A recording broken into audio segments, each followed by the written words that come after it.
one of the biggest responsibilities as a dog owner that I don't think is talked about, but it's such a key concept, is making sure you are being responsible for your dog and what they're doing or what they're up to. So, for example, when I'm home with my daughter, it is my responsibility to know where she is. Is she in her room? Is she downstairs?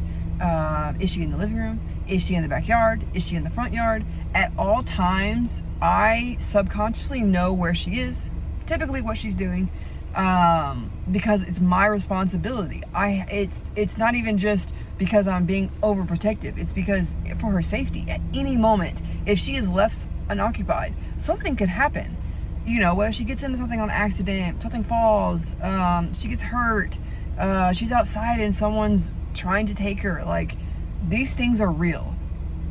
That same concept needs to be applied to your dog. Here's why. And here's why behaviors start to happen and you start to feel like, what is going on?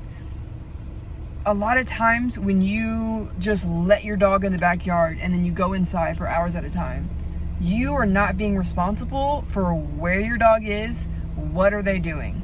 So you're not telling them things that you want them to do, and more importantly, things that you disagree with and don't want them to do. And that part right there, not disagreeing with behaviors that you don't want or don't like, is one of the key issues for why behaviors start to develop, because you miss opportunities when you are not there to advocate for your dog, to tell them no and disagree, correct, and redirect, and actually tell them what you want them to do. So that could be, fence reactivity, where they see another dog and they're running up and down the fence and you can't get them to come back. Most times they've been doing that every day or multiple times a day for years, and then it gets really bad, and that's typically when people say, oh my goodness, this is a problem. Instead of being responsible ahead of time, being proactive and going outside with your dog and playing with them, telling them to place or to lie down, actually physically being there so you can interrupt the behaviors, you can disagree, so you can tell them what you want them to do. So instead of barking over here at the neighbor, or barking over here when you see a dog, hey, come over here and sit down with me, or using their leash and just hanging out, sitting down on the patio with them or wherever you are. That same behavior applies for if you don't have a trained dog and you're just going to work and leaving them in your house. If you're not using your kennel, guys, is so good to prevent bad behaviors or unwanted behaviors. I don't want to say bad, unwanted behaviors from happening. If you just let your dog, same concept, if you just leave them outside, you leave them downstairs, you're not paying attention, especially if they're puppies, they're going to get into things. They're going to chew things they're not supposed to. They're going to start barking at the door, or if you let them window watch, they start barking at everything that walks by, or everyone that walks by, because you are not there to actually physically tell them what to do. So if they start barking at the window, immediately, no, place, no, lie down, no, kennel. Immediately disagree with it and just give them another job to do. Redirect into something else. And I think just that small being there to actually, in a way, if people think, I think so, I call my dog, my child. So in that way, it's my responsibility to parent my child, my dog. And I think we sometimes get so caught up in like wanting to, really just love calling our dogs our kids and love being a dog parent. But we forget there are responsibilities for being a parent, just as there are responsibilities for being a dog owner.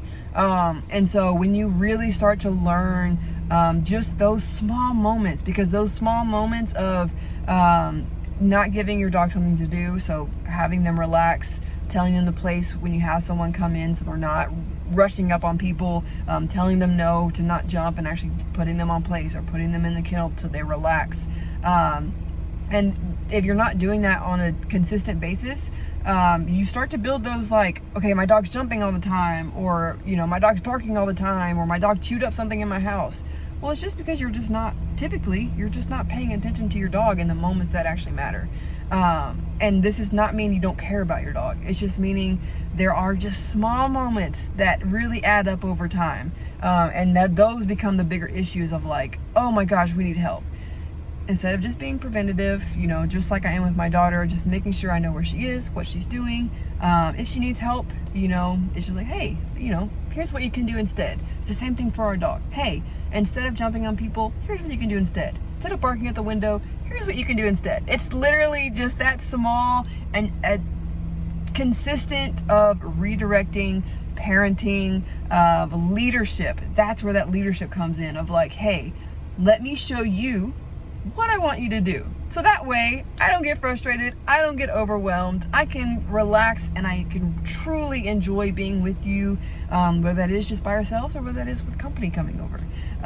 So I felt like that message was so huge, because years ago, before I ever got into understanding dog training or anything, I didn't know these concepts. Like, I used to leave my dog outside all the time and wonder why she was barking and wonder why she was getting out, and like all those things that I know a lot of you guys are dealing with, whether it's not knowing how to walk on a leash and just all the things. I was in your shoes at one time, or I'm still in your shoes, because my dog is not perfect, and I never want you to think she is. So it's the small things that I'm trying to remember, what didn't I know back then, and how have I gone from there to here, to truly understand and help you guys, and help other people and help myself to, like, how did I get here? So I think a lot of times you see dog training and all you think of is like, teach my dog how to sit, teach my dog how to lay down, and it's like there's this whole concept of truly learning how to actually be a leader, learning what that actually means and what that entails, and how to lead your dog. And that is, for me, what I see is like the missing piece of taking those, training commands and loving being a dog parent, and like making them mesh and figuring out how to really connect them. Just the missing link. And so I feel like I just really want to share that. So hopefully you guys, if you know someone, if you're in those shoes and you just feel overwhelmed, I really, really challenge you to focus on what are the areas you might be lacking in. Those areas of like how a small little habit of your dog barking one time at someone or someone out the window, and maybe you amped them up. Maybe you were like, oh, rough, kind of amped up, and so they kept going. And they're like, well, mom didn't disagree or dad didn't disagree. So you missed that opportunity of telling them no, and then months or years down the road, now you're like, oh my gosh, like, stop barking. You're like yelling at them. Well, most likely it's because you have agreed with that behavior you didn't want for so long that they've ultimately thought, like, I thought this is what you wanted. So now, I wanted to say that because it's like, okay, maybe I can help you be proactive about the things that you actually want. Like, in this moment, as a puppy or whatever age your dog is, when you think about the type of relationship you want with your dog, I want you to like truly think about it in all aspects, like not just all the fun, like hiking and being out. Like, how do you want your relationship to be? Do you want your dog to listen? How do you want your dog to approach people, and how do you want your dog to act in your house? Because taking all those pieces is how you form your relationship of like, yeah, you can do that, cool, or telling them no, or figuring out, like, putting all the pieces together. I feel like kind of being a dog owner is about like it's a puzzle. It's like, okay, this worked for one time. Maybe at one time you're okay with it, and maybe now you're not okay with it. Maybe one time you're okay with people, your dog jumping on people, but maybe now you're like, okay, my dog is big now. And although, yes, you should have started when they were a puppy, it's never too late to redo your relationship and rebuild your relationship and teach your dog. Like, a dog is never too old to learn something. And even more important, you are never too old to learn something. Like, I'm a huge believer in continuous learning, personal development. Like, you guys, like, it's never too late. If you are still breathing air, it's never too late to make a change. But in order to make the change, you have to actually be that change. I know this is like a huge thing, but you have to be the change you want to see. So you have to take accountability in yourself of like, okay, I have created this dog, whether it's intentional or not. So not being intentional would just be, I just let this behavior go on. I said, oh well, it's not going to work, so I just let my dog do it. It's about being, okay, I'm going to be intentional starting today. It's not about being perfect. It's just about being intentional about moving forward on how you want your dog to interact, how you want them to be. And once you start taking those small steps I promise, like, just things, you'll start to see things start to click, things start to change.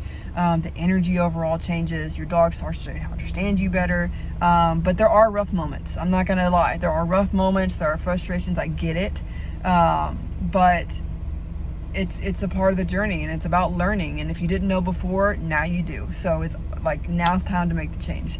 But again, I long story short, I just really wanted to share that with you because I felt like that was a piece that not a lot of people really know, and it's not talked about. Like, most things you hear about training your dog, it's all about sit down, stay, you know, but there's a lot of psychology, mind work, philosophies, relationship building, leadership, that really help bridge those gaps that I feel like a lot of people are just missing.